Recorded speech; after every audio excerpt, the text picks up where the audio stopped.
കമ്പന്തിരിവ് നമ്മൾ പോയിക്കൊണ്ടിരിക്കുന്നത് കമ്പന്തിരിവ് എന്ന് പറയുന്ന ഒരു സ്ഥലത്തേക്കാണ്. ഏകദേശം നമ്മളെ പൂക്കോട്ട് തടാകത്തെ പോലെയൊക്കെ വെള്ളം കെട്ടി നിൽക്കുന്ന ഒരു പ്രദേശമാണ് ഈ ഒരു കാണുന്ന ഈ ഒരു ഏരിയ.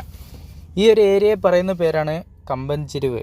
നമ്മൾ വന്ന ഏരിയയാണ് നമ്മൾ നോക്കി കാണുന്നത്. ആ ഏരിയയിലെല്ലാം തന്നെ കൃഷിയിടങ്ങൾ, ഭൂമികൾ, പിന്നെ താഴെ ഭാഗത്ത് കൂടി റെയിൽവേ ട്രാക്ക് പോകുന്നുണ്ട്. ഏകദേശം നമ്മളെ നിലമ്പൂർ തേക്കിൻകാട്ടിലൂടെയൊക്കെ ഉള്ള ഒരു പ്രതിനിധിയിലാണ് ആ ഒരു റെയിൽവേ ട്രാക്ക് നമുക്ക് കാണാൻ കഴിയുന്നത്.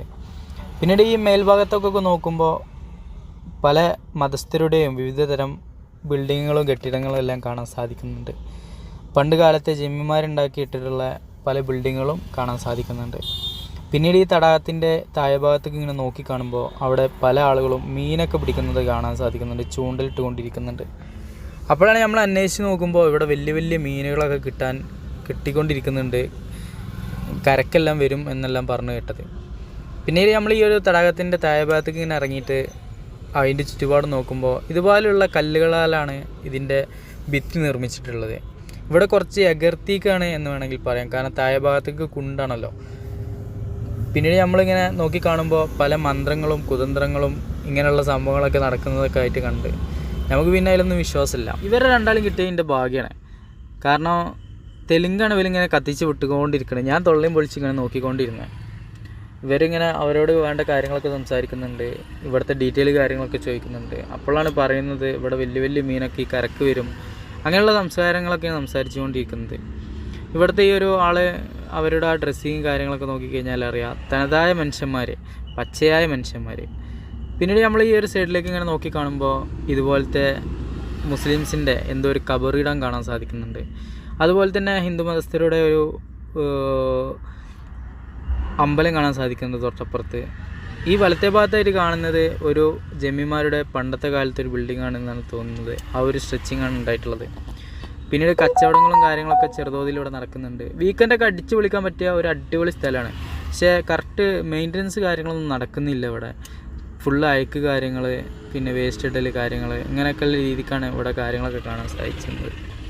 പല ആളുകളും വരുന്നുണ്ട്. ഇവിടുത്തെ ഒരു രീതിയാണ് ഈ കാണുന്നത്. വണ്ടിയിലൊക്കെ ഒരുപാട് ആൾക്കാർ ഇങ്ങനെ ഇരുന്നിട്ട്, ഇത്ര ആൾക്കാർ ഈ വണ്ടി കയറി വന്നിട്ടുണ്ടാവും. കാരണം അവരെ രീതി അങ്ങനെയാണ്, അവർ അങ്ങനെ ശീലിച്ച് മാക്സിമം ചിലവ് ചുരുക്കിയിട്ടുള്ള യാത്ര രീതികളൊക്കെയാണ് ഇവിടുത്തെ ആൾക്കാരിൽ നിന്നൊക്കെ നമുക്ക് കാണാൻ സാധിക്കുന്നത്. നമ്മളൊക്കെ പഠിക്കേണ്ട രീതിയാണ് എന്ന് വേണമെങ്കിൽ പറയാം.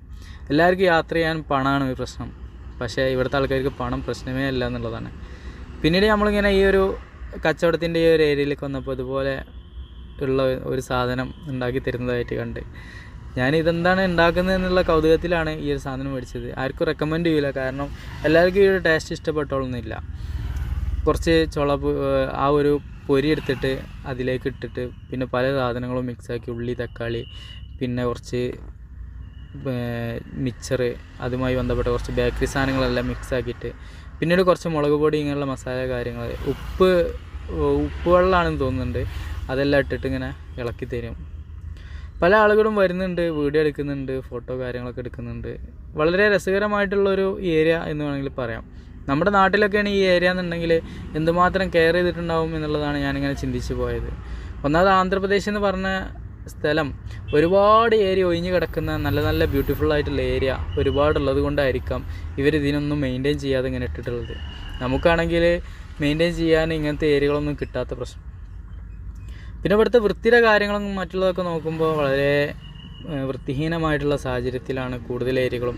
ഏകദേശം ഞാൻ സഞ്ചരിച്ച 80% ഏരിയയും വൃത്തിഹീനമായിട്ടുള്ള എനിക്ക് കാണാൻ സാധിച്ചിട്ടുള്ളത്. കാരണം ഇവരെ ജീവിത രീതി നമ്മളുടെ ആ ഒരു രീതിയിലേക്കൊക്കെ മാറി വരുന്നതേ ഉള്ളൂ എന്ന് വേണമെങ്കിൽ പറയാം. പിന്നെ കൂടുതലും ഏകദേശം ഒരു 40% ഏരിയയിൽ മാത്രമേ ആളുകൾ ഉണ്ടാവുള്ളൂ ആന്ധ്രാപ്രദേശിൽ. അതുകൊണ്ടായിരിക്കാം ഇങ്ങനത്തെ സമീപനം. എല്ലാ ഏരിയ ഇങ്ങനെ ഒഴിഞ്ഞു കിടക്കല്ലേ, അപ്പോൾ അത്രത്തോളം ഏരിയയിലേക്കൊന്നും ചിലപ്പോൾ എത്തിപ്പെടാനും മറ്റുള്ളതിനൊന്നും ഗവൺമെൻറ്റിനും സാധിച്ചോളണമെന്നില്ല എന്നൊക്കെയാണ് എനിക്കിങ്ങനെ യാത്രയിൽ മനസ്സിലാക്കാൻ സാധിച്ചത്. പിന്നീട് നമ്മൾ കുറച്ച് മുന്നിലേക്ക് പോയപ്പോൾ ഇതുപോലെയുള്ളൊരു ക്ഷേത്രം കാണാൻ സാധിക്കുന്നുണ്ട്. ഈ ഒരു ഏരിയയുടെ പ്രത്യേകത, ഈ ഒരു കമ്പൻചെരിവ് എന്ന് പറയുന്ന ഈ ഒരു ഈ ഒരു വള്ളക്കെട്ടിൻ്റെ ഒരു പ്രത്യേകത ഈ ഒരു പാലമാണ്. ഈ ഒരു പാലത്തിലുള്ള ഒരുപാട് വീഡിയോസ്, റീൽസ്, ഈ ഒരു പാലത്തിലുള്ള ആ ഒരു വീഡിയോ കണ്ടിട്ടാണ് ഞാൻ ഇങ്ങോട്ട് വന്നത് എന്ന് തന്നെ വേണമെങ്കിൽ പറയാം. ഇവിടെയുണ്ട്, നമ്മൾ വന്ന് കയറുന്ന അവിടെയുണ്ട്. ഇവിടെ നിന്നൊക്കെ കറക്റ്റ് റീൽ എടുക്കാനൊക്കെ അറിയുന്ന ആളുകൾ, അല്ലെങ്കിൽ കറക്റ്റായിട്ട് എഡിറ്റിങ്ങൊക്കെ ചെയ്യാൻ അറിയാവുന്ന ആളുകളൊക്കെ ഉണ്ടെങ്കിലോ അടിപൊളിയായിരിക്കും എന്നതിലൊരു സംശയവും വേണ്ട. ഈ ഒരു സ്ഥലം വരുന്നത് ഒങ്കുൾ എന്ന് പറയുന്ന സ്ഥലത്ത് നിന്ന് ഏകദേശം ഒരു 50-60 കിലോമീറ്ററോളം മാറിയിട്ടാണ് എന്നുള്ളതാണ്. പിന്നീട് നമ്മൾ ഇവിടെ ഇങ്ങനെ നിൽക്കുമ്പോൾ ഒരുപാട് കപ്പിൾസ് കാര്യങ്ങളൊക്കെ അവിടെ വന്നിട്ട് ഫോട്ടോസ് കാര്യങ്ങളൊക്കെ എടുക്കുന്നത് കണ്ടു. ഞങ്ങൾ ഒരുപാട് സമയം സ്പെൻഡ് ചെയ്തിട്ടാണ് പിന്നീട് ഇവിടെ നിന്ന് തിരിച്ചു പോകുന്നത്. പിന്നീട് നമ്മൾ വണ്ടിയുടെ അടുത്ത് വന്ന് നിൽക്കുമ്പോൾ കാണുന്ന കാഴ്ചയാണ് എൻ്റെ പൊന്നോ, പ്രകൃതി രമണീയമായ ആ ഒരു പ്രകൃതിക്കുള്ളിലൂടെ ഇങ്ങനെ ഒരു സാധനം നൊഴിഞ്ഞിങ്ങനെ പോണേ. ഈ വ്യൂ ആണെങ്കിൽ തീരുന്നില്ല, അതെങ്ങനെ നൊഴിഞ്ഞ് പോയിക്കൊണ്ടേയിരിക്കണേ.